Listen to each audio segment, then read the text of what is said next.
Yeah, it's great coming back here to Africa. I get back a couple times a year for about 2 weeks at a crack, and maybe 3 weeks at a crack. But I just love coming here and investing in the people. We pour ourselves out while we're here doing work in the bush.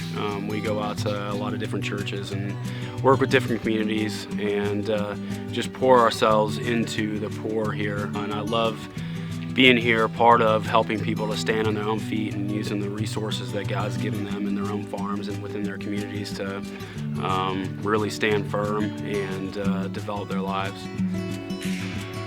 Yeah, I mean, the reality of Africa is that there's about 800 million people living in poverty on the continent, and most of them practice farming in some way, shape, or form. We've got a team of 4 full-time staff with Agrihope, and we've got another one guy working part-time for us in Kenya.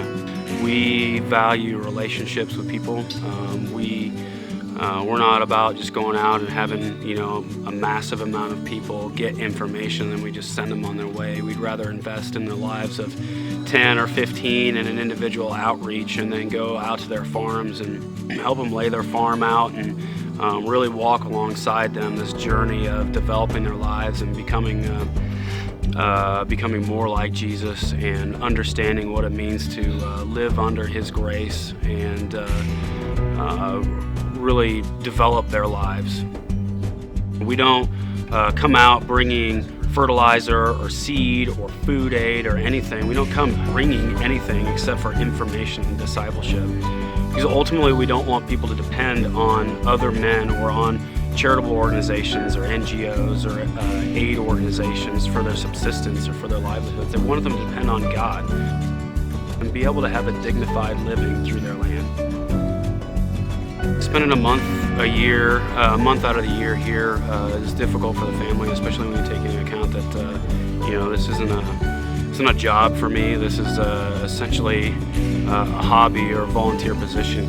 Taking vacation to come here is it's a challenge on our family. I give a lot of props to my wife for holding down the fort while I'm gone and managing the kids and the busy schedule and everything that goes into living.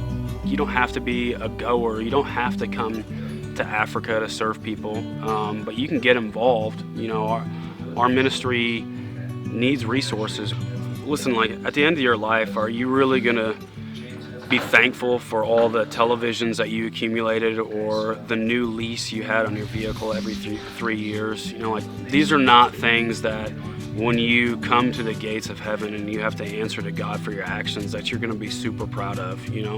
What can you stand on is building into people, supporting ministries, doing ministry, being a disciple maker, leaving a legacy that goes beyond consumption. Those are the kind of things that you will want to have done when you answer to God for your actions and for what you've done with your life and your resources.